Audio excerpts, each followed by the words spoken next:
Good morning, or afternoon, or evening, depending where you are located. May is a weird month. Like my energy is all over the place, and I just saw some TikTokers announcing that some interesting stuff is happening with the planets. I'm not exactly an expert, but I do believe in it. Journaling has been helping, which is one of the best things I do when I have a scattered mind. How about you? What do you do when your energy is all over the place? On another note, I am so excited for this week's episode. I had the pleasure to speak with Devon Pawley. It was actually December of last year when we recorded this interview, and a few things have changed. To begin with, she is super close to completing her PhD, and we will soon be able to call her a doctor. How cool is that? She worked so hard to earn her PhD in biochemistry and molecular biology at the University of Miami. She also holds a bachelor's degree on biomedical engineering. She develops point-of-care diagnostics that facilitates testing for disease such as Zika or now COVID, which is amazing. She tells us how her research and work allows her to engineer technologies that can provide a rapid result, which is much needed, especially in communities where this might be a challenge. We also talk women in STEM and the misconceptions people may have. She explains that even though there is still some work to be done, there are more women scientists in her field, which makes me very happy to hear. She spills the tea on how she decided to study biochemistry and what the college process looked like for her. She talks to us about her PhD research, which will soon earn her her very well-deserved title, a doctor. Devon has accepted a job at a consulting firm, and I'm sure she will be doing amazing things. I'm honestly fangirling over here, and I'm so excited. I can't wait to see what she will do next. Let's welcome Devon Pawley. Hello, Devon. How are you? Thank you so much for agreeing to do this interview. Thank you for having me. I'm really excited to chat and was really looking forward to this. Awesome. So for our listeners, tell us about what is your specific field of expertise? What is it that you do? I specialize mostly in point-of-care diagnostics. So that means being able to diagnose a disease or a different condition immediately in real time, that you don't have to send things off to a different lab or kind of just get immediate results for immediate care. And how did you decide you wanted to pursue this career? I guess it's been a journey getting here, but I always knew that I loved math and science. I thought the human body is so interesting to me. It's like always healing itself. And I knew the way our society is progressing with technology, there's really this interface between technology and science. And there's so much to learn and to grow. And so I always knew I kind of wanted to get into this field, and specifically into how I got to point of care diagnostics. I think that, like I said, technology and our society is evolving so quickly, but there's still such a lack of resources to honestly a lot of rural populations, the general public, to be able to self-diagnose or to be able to get the care that they need. So I think it's important to focus on that, not only high-end, complicated things that we're solving in science, but also something as basic as like pregnancy tests or things to help the population at large. I think it's so important. How did your family, react to this? Do they ask you? Do they know what you do, specifically? When I started my program, my mom jokes that she had to write it down, PhD, biochemistry, molecular biology. She's like, I have no idea what you do. Honestly, that's why I started my Instagram account, for my family and friends to kind of follow along and see what I do every day and get a little insight into my day-to-day in the lab, because it is different and it's not traditional. But my family's been so supportive, and just because I don't understand it, if anything, I think they support me even more because they are so excited about it. So I have a really great support system there, and I've been really lucky. Awesome. Yes, because sometimes, you're either a lawyer or, a doctor or a surgeon, but when it gets very detailed, people don't understand, so that's pretty cool. So tell us about your journey to getting admitted to your undergrad program, because people have different approaches to this. Some go to community college, some go right away, get admitted into university. So what are the steps that you took? So specifically when I was in high school, I was really fortunate that my high school had an engineering program as an elective. So one of my classes, I was able to kind of already dabble and learn or understand that that's something I wanted to pursue. So when I was applying to colleges, I actually did 2 years at one university and 2 years at a different one. So my first 2 years, I was at the University of Florida. And when I went to school there, I was under the impression that they were going to open their biomedical engineering program, which is kind of the interface between healthcare and engineering that I was really interested in learning more about. And when I got there, it was just like a fluke happened that the person in charge of the program left the school. So now I found myself at a university that didn't have the major that I really wanted to learn. So your first 2 years of engineering are kind of common classes like physics, chemistry, all your mathematics courses. So I was thinking maybe I'll pursue a different type of engineering. I really, really was set on doing engineering because I thought it would teach my mind really how to work, and it didn't matter necessarily which type. But as I progressed through school and I realized I was doing some undergrad research that I really wanted to do biomedical engineering, I made the choice to transfer to a different school that had that as a major, that I could really take those specialized courses. So I transferred to the University of Miami. I grew up in Miami, so my family was here, and it's hard to make that transition halfway and change schools. So I felt it was nice to be somewhere where I had that support going in like as a junior to a new school. So that's why I ended up at UM. And it was really, I feel my experience was unique, and like I benefited by going to like a large public state school, like a big football school. It was really fun. And then also having the caveat of like being in a smaller private school that's specialized learning, like more one-on-one. A lot of my classes were very small, like 10, 15 kids sometimes. And University of Florida, there was 300 kids. So I was really grateful that I got both of those experiences. It really depends how you learn as a student when you're looking at colleges, looking at these larger schools or smaller schools, or a lot of the bigger schools have many more majors to choose from if you're not sure what you want to do. And there's just a lot that goes into it. So I was really happy with my path, but it definitely wasn't a normal trajectory for students. Yeah, because there are, like I said, there are many approaches to choosing a career and actually getting into the program that you like. So it's very interesting when I hear people share their experiences, because some of them say, no, I actually, I have this one girl, I interviewed this one girl that said that, she actually didn't even finish high school. She just took the exam, the GED, I think, and then jumped right into college to finish, I guess, high school, and then go ahead into, get admitted to university. So it was like kind of like a shortcut in a way. So it's very interesting. Now, money-wise, and this is a touchy topic, so, most people don't like to talk about this, and you don't have to if you don't want to, but could you round up a number of, how much your program costs per year? So my PhD program, I'm actually not sure if it's all PhD programs in the United States, but I think so. I have my tuition paid for and I get a stipend. So it's kind of like a salary, essentially. It's not a lot, but it's enough to live off of. I can pay like my rent and my basic living expenses.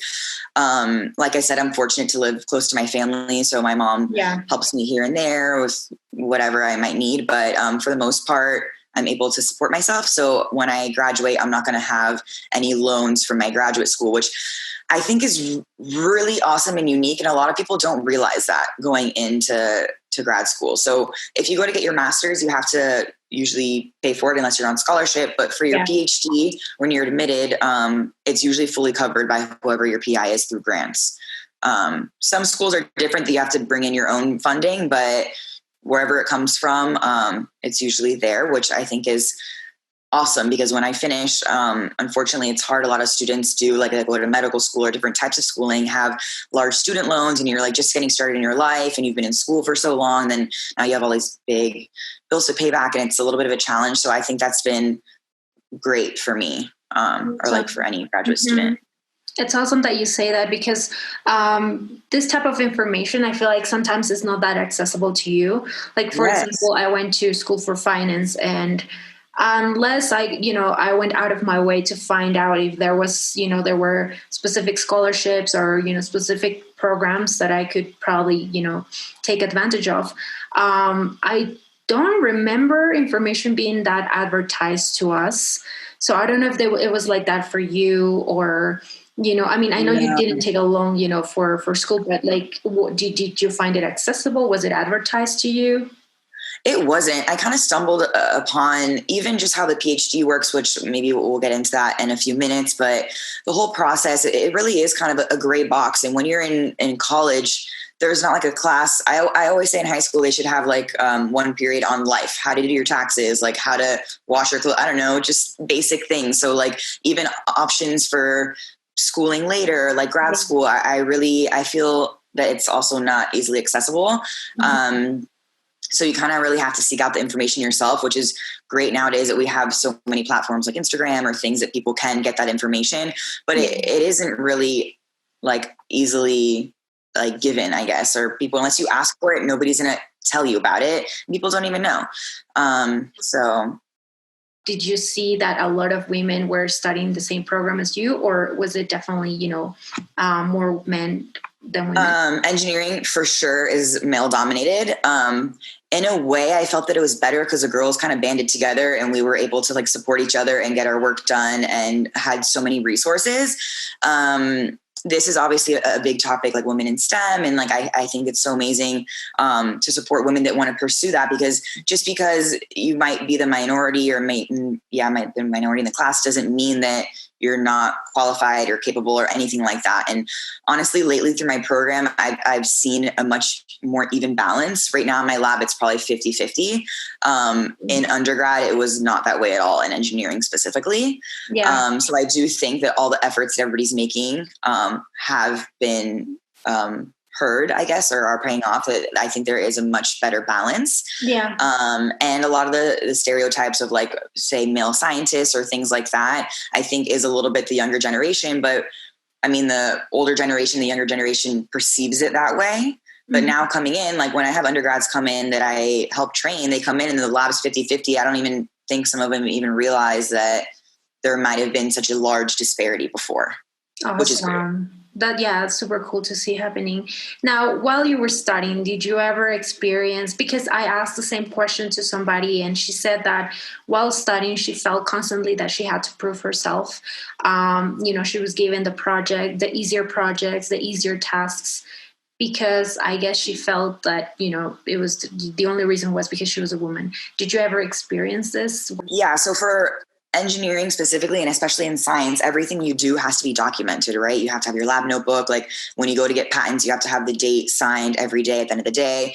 And in group projects, I was always put in charge of like the lab notebook and the note keeping. And I was like, I'm not like, my handwriting sucks. This is a terrible job for me. Like, you put me in charge just because I'm female? Like, no. Like, so I definitely did see that like come about. But you just have to like joke about it or stand up for yourself and be like, no, like, nice try, like whoever, like you're in charge of this, so I'm going to do this, and you kind of have to roll with it. I think that our society, you can't also be so serious, and there are these stereotypes, but in order to move forward, you have to push against them, Right. You can't just accept what's given to you or not, and that's how things change. Yeah, absolutely. And that happened to me too, once while I was studying.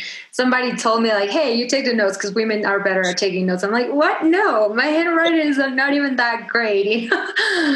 Now, some people tend to have the misconception that women in fields such as STEM or finance, they're nerdy, boring, too serious. I mean, how do you feel about these adjectives? Do you consider yourself, or do you feel like these adjectives represent you? Because in my opinion, that is totally false.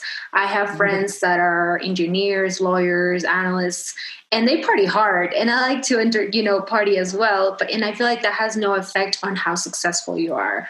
So how about you? Do you feel like adjectives like that define you or, represent you in a way?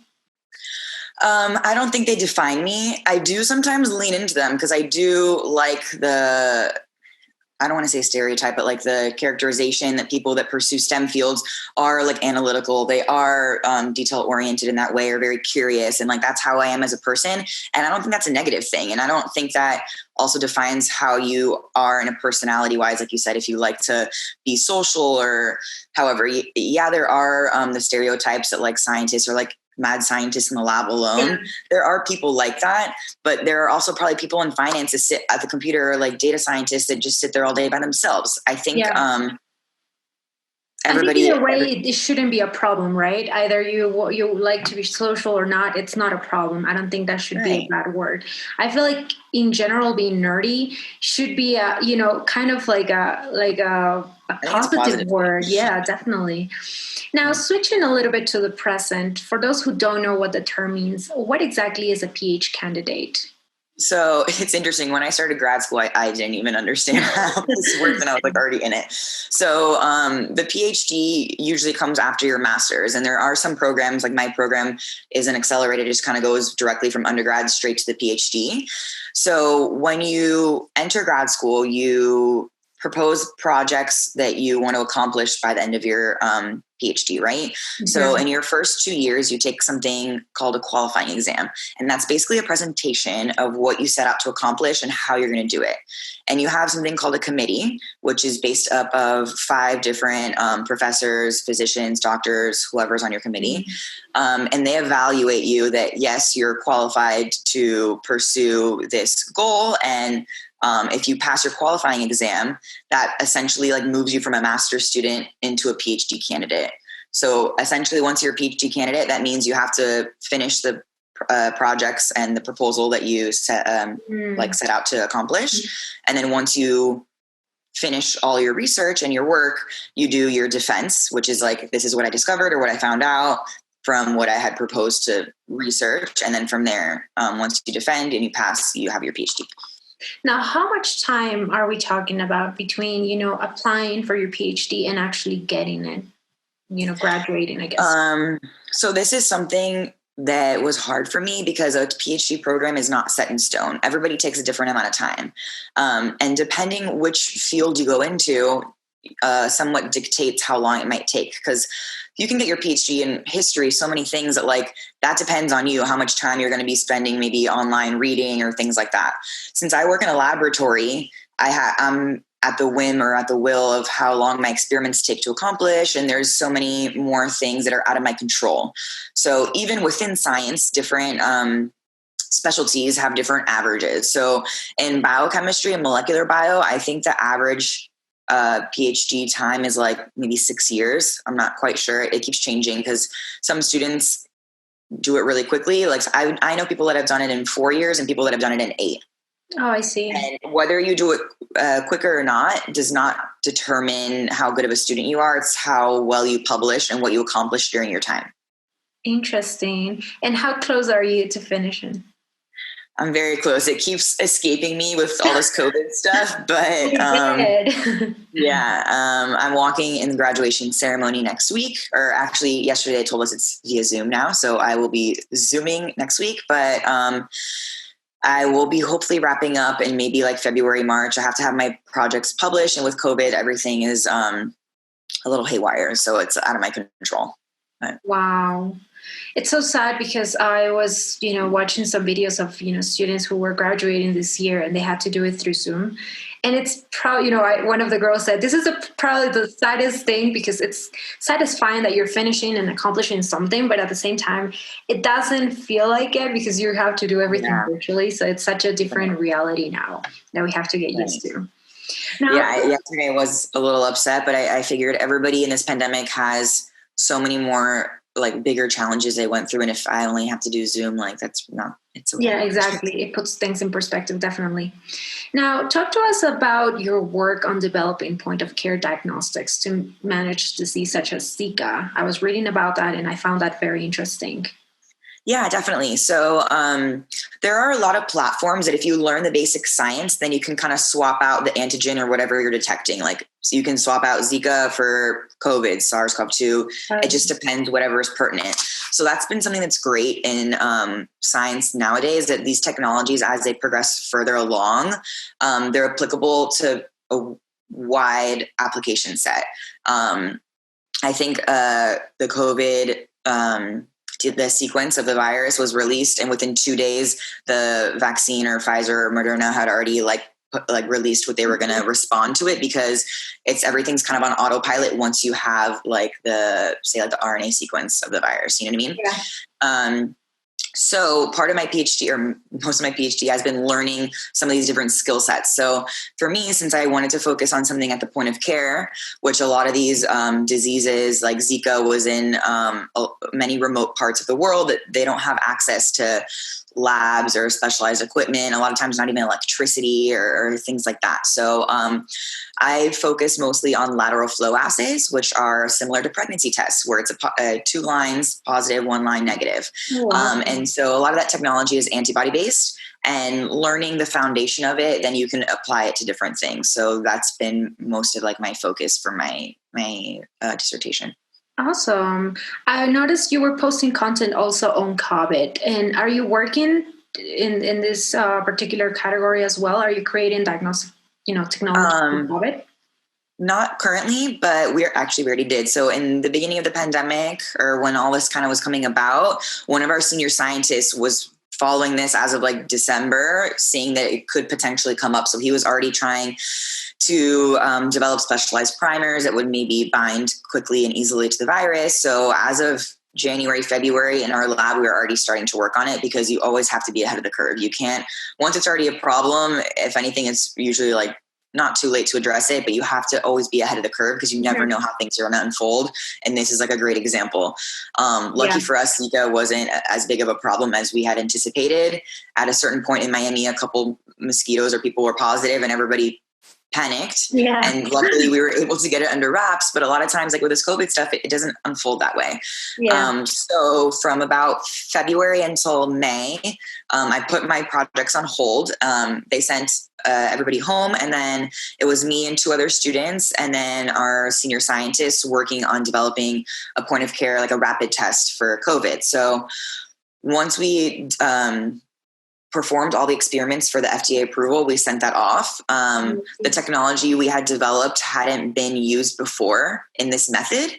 So the FDA had come back that we needed to perform many more experiments. Through this COVID, there was a lot of emergency use applications that you didn't have to do as many experiments as you normally would to have an FDA approval, because they wanted things to get quickly through, and they were we'll take anything if it's working. Yeah. You know what I mean?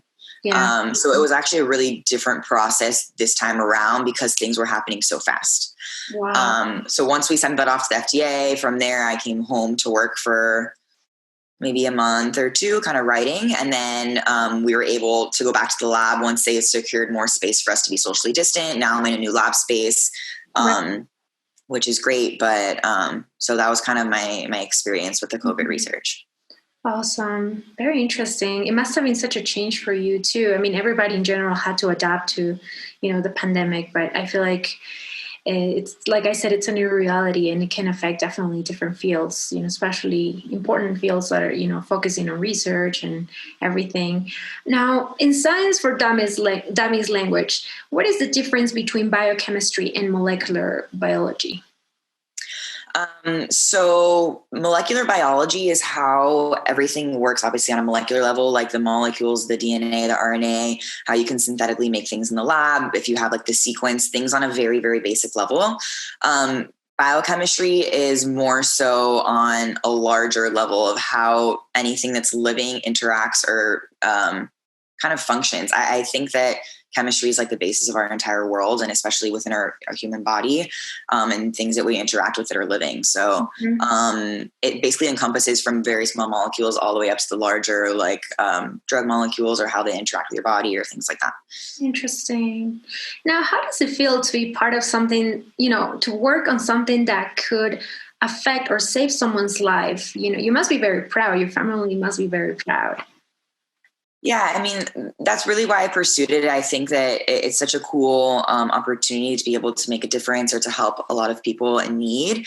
In a way, I think a lot of imposter syndrome comes up, that like, I don't think that I'm doing this, or like it's that important or it makes a difference. And I'm like, wow, I have friends that are nurses, physicians, like on the front lines that are there every day, like fighting the pandemic. And I guess I'm just doing it in a different way. And it doesn't seem, I have to think about it sometimes, like, no, you're making a difference, and it's important what you do. Cause I forget, I don't know, I guess in a way, like when you're in the lab, you're like isolated in there and just constantly working, and things were happening so quickly, but it's a cool experience for sure. Yeah, it's pretty interesting. And I feel like, yes, in general, imposter syndrome, hits women especially hard because, I don't know, for some reason, it doesn't feel like you're doing like this thing that could affect somebody or could have a great impact. But when you look at it from a different perspective, it's such an amazing thing that I guess you have to constantly look back and say, this is what I'm doing, and this is something that I learned from a book that I read before. It's always good to write, every single thing that you did in little like pieces of paper and put it in a jar. So when you're feeling like you're like, you want some perspective, you grab one of those and read, and this is what you accomplished. Oh, that's a great suggestion. Yeah, I definitely need to do that. It's a challenge for sure. Yeah. Now, do people outside your field ever ask you, the dumb question that I once got, by the way, how are you planning to manage your career and family at the same time? Or, you should have studied something that will allow you to be, part-time, at home, and then part-time at work. Like, do you ever get that? Those are questions that technically should be legal questions, but we have to be honest, women do get those questions, especially when, they talk about their career. And it's like men don't really get that, those questions, very often, especially when they're talking about their ambitious careers, So do people ever ask you those things? It definitely comes up. I think it's, like you said, a hot topic or question just in general. And kind of circling back to what I had said before, that I think as society progresses, it's not as common. Like I was fortunate, like my mom was very successful growing up working, and I saw her working, and a lot of her self-pride and like a lot of things she taught me to be independent, to be motivated, came from her being successful in her career. And I thought that was so important. And she wasn't any less of a mother because she wasn't at home with me every day. I mean, I was at school too. So I think society does put a little bit of pressure that once you kind of get to that age, how are you going to balance it? But I never saw that. So in my mind, it doesn't really affect like my trajectory. So That's good. It's good to hear. So STEM is a field that, for decades was male-run.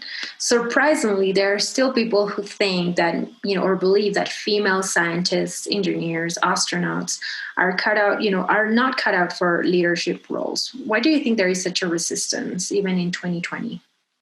Kind of bringing back to the mother starting a family aspect, I think in a way, biologically, like there is a mothering instinct that comes up, and a lot of the way we respond to different situations, emotions, things like that, we are not the same biologically, male and female.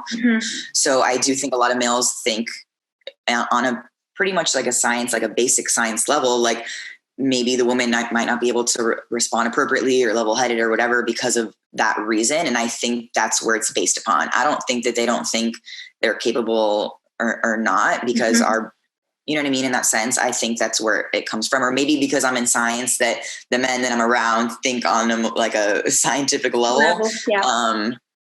But that's like what I would anticipate for them to give as an explanation of why they might think that. And also sometimes, or a lot of times, I think they're just intimidated. And if you can cut out half the population, then you have half as many people vying for like your positions. Yeah, it's true. That's also true. Sometimes, just, I feel like also competition comes into place. And when you see, that there could be danger to your career, or, somebody could come take it over, I feel like there's also resistance, especially if it's a woman, I think. But, it depends on the field too, science, finance, law, it depends really.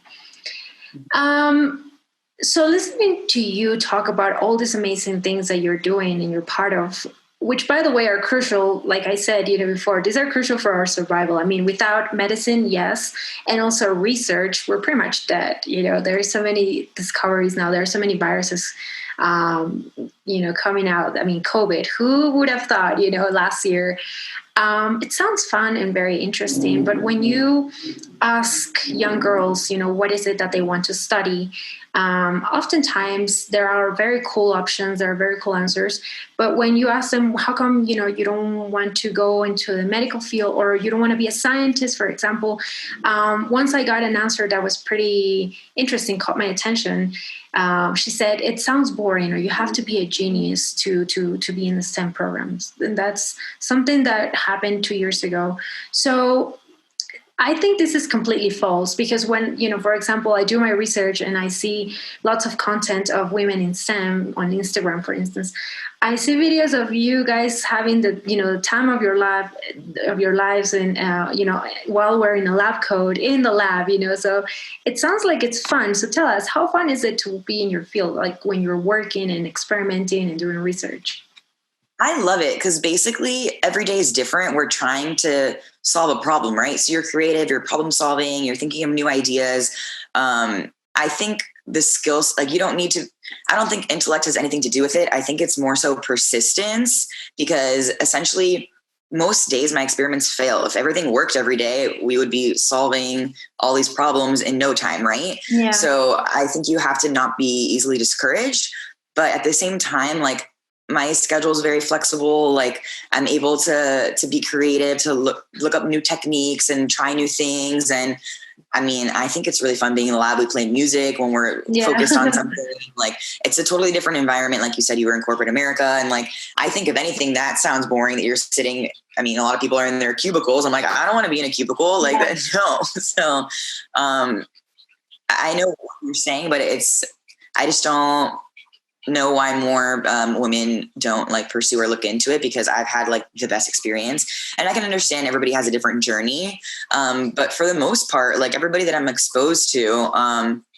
has had a really great learning experience. And also, when you're in this critical time, usually you're like in your 20s, if you're going to be in pursuing a PhD, sometimes you can go back later, but you're really growing as an individual. And this gives you a lot of time to work on both of those aspects. A lot of times in some of these more corporate roles, you're like shoved in this high pressure society position, and you're expected to be like very mature, responding a certain way. And I think in the lab, I've been able to mature also at my own pace of what I'm working on. And as like an individual, I think it's been great. I feel like it sounds liberating in a way, and you're allowed to make mistakes, because that's what it's all about. You're testing, and it fails and you go again. And I feel like that also in a way could inspire you and teach you a little bit about life, because it seems like life, it's that way, it functions that way. Things don't go smooth.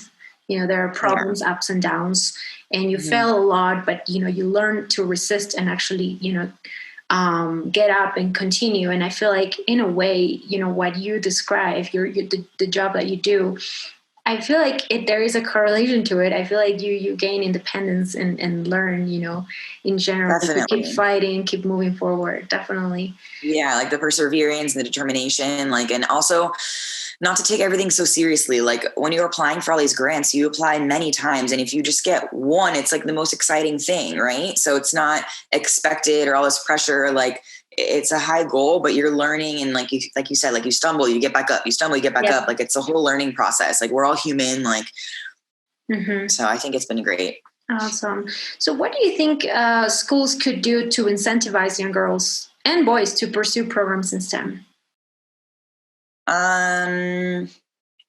What can they do? I think a lot of community outreach is so important. So a colleague of mine that graduated last year, Celeste, started something called Women in Biomedical Sciences, a program at UM.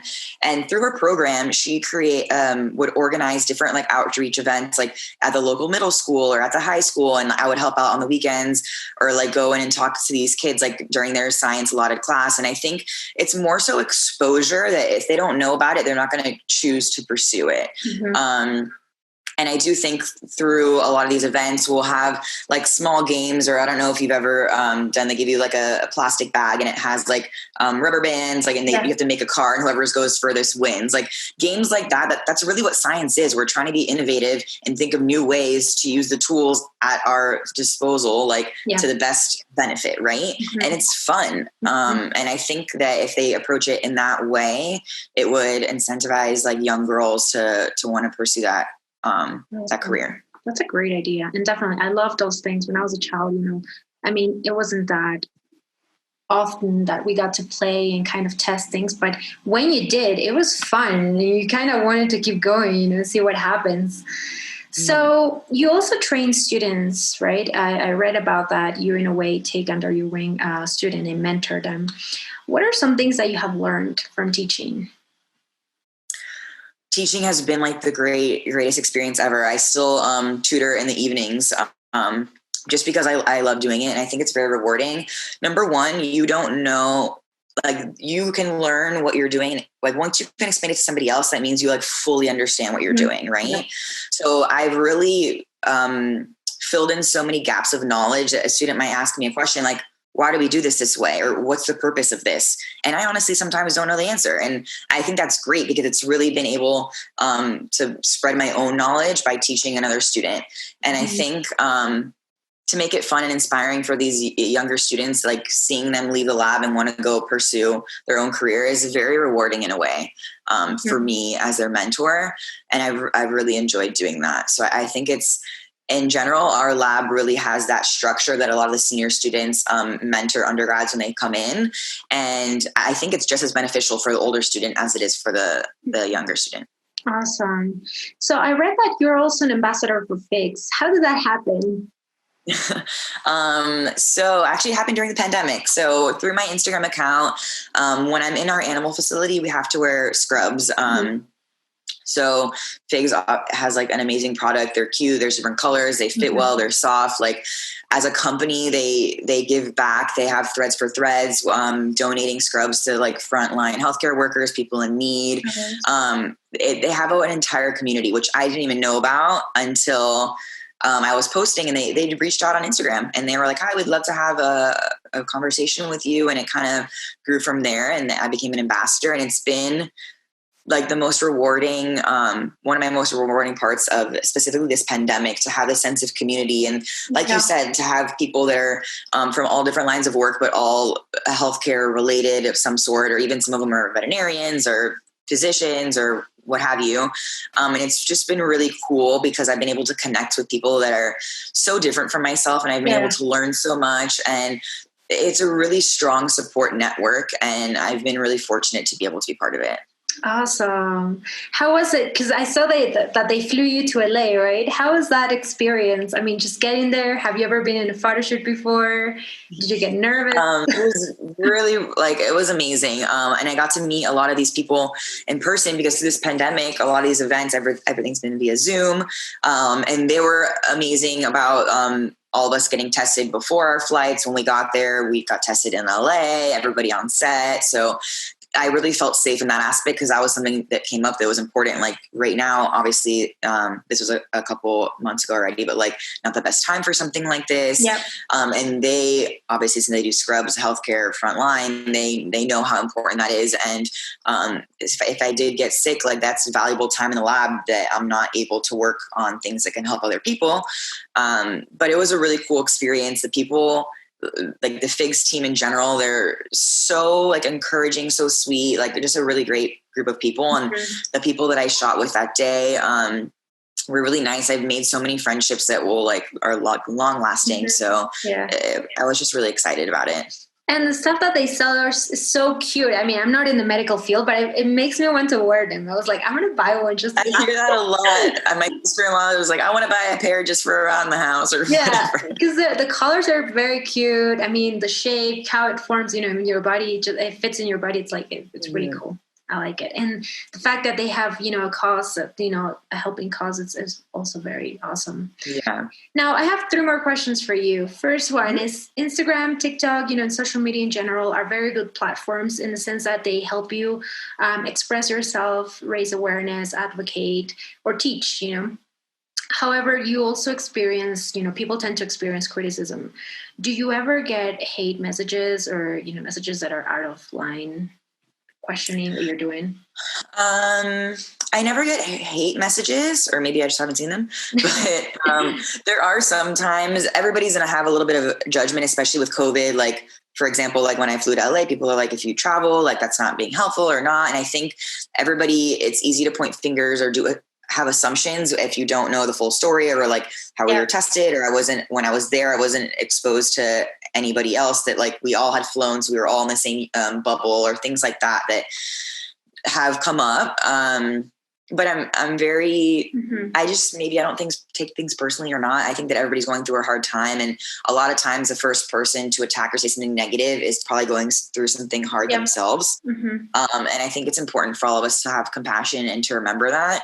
And I feel like my motto of the day is not to take everything so serious, and just do the best that you can with the resources you have at that moment. And we're all human. We have to encourage each other. And unfortunately, there are individuals out there like that. And I guess I've just been fortunate that I haven't had a negative experience with it. It's awesome. Yes, definitely. And I like that. I like that motto. Definitely taking things personally sometimes can lead you to sadness and in a way destroy your energy. And I feel like it's important to always put things into perspective.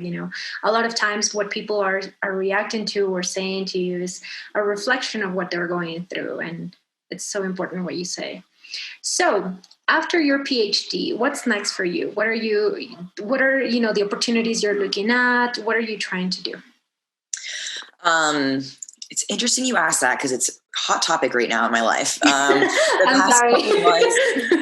I've been doing like my own research, because coming out of your PhD, there's two different trajectories. You can go into academia and start your own lab or continue doing research. You can postdoc and continue from there, or you can jump into industry and work for some of these amazing biotech companies like Pfizer that are developing a lot of these cutting edge technologies. From the get-go, when I started, I knew that I wanted to pursue something in industry after. And there is a little bit of a stigma that if you do jump from industry out from your PhD, that's negative, that people say, everybody goes to industry just because you want to make money. And I think that's completely false, because you can be very successful in academia as well. And it's when you look at the stats, like to get a lot of these tenure professorships, things are changing. It's not how it used to be, that people that are creating these stigmas were in my position 40 years ago. Like even the way government funding is, everything's changing so quickly. So there actually is a gap between the knowledge they give us of opportunities and what I'm actually qualified to do, or what do these positions look like? What job title should I be pursuing? So I've been doing a lot of research on my own side of reaching out to friends, to colleagues, to people that I know, and kind of creating this little tree trickling down and just having coffee chats like, hi, what do you do? How'd you get to where you are? What do you like about what you do? What are some drawbacks? And kind of bringing out that own information for myself and creating my own path of where I'm going to go. So from there, I've narrowed it down. Essentially, I'm going to be hopefully entering the industry and like something like a principal scientist, senior scientist position. And I'm also really looking into consulting positions, especially right now with COVID. Like I have a lot of expertise in that field. And there are so many companies that do need that specialized knowledge and that skill set. Awesome. Well, I can't wait to see what you do next. So last question, what would you tell a young girl who wants to pursue your career, and what can she start doing now? Let's say she's in her teenage years, or, getting close to graduation. I would say explore as many opportunities as possible. I learn by doing. You can only read so much online or have so many chats on the phone, but you're not going to know if you like something or not until you try it yourself. So right now with COVID, it's a little different, but hopefully as we move forward and things progress or get back to normal, seek out opportunities in order to maybe volunteer in a lab for a summer, for a couple of weeks, or there's different programs or a lot of things that you can do that don't really cost any money. You can shadow people in the industry. I think Instagram's a very strong platform because you're able to connect with people in your city that are maybe in your field that you would have never had access to, right? Reach out. I think a lot of people are much more willing to respond and to help you than you realize. don't be afraid. Somebody can always say no, and that's okay. Then you can reach out to somebody else.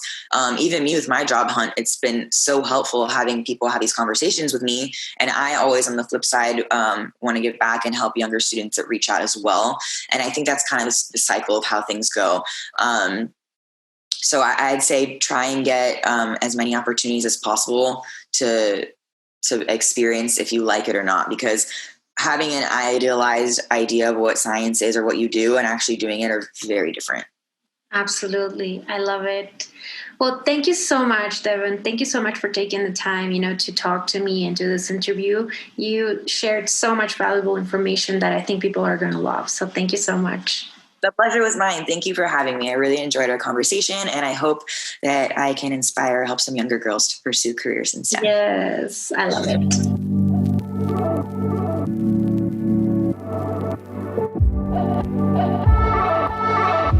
Thank you for listening to this episode. You liked what you heard? Tell me what you liked in the review section, and if you want more episodes like this, please share your suggestions. After this episode, I invite you to follow the Invernadero Mind Podcast Facebook page, where you'll be able to find show notes, resources, and other information about this episode. I can't wait to see you there.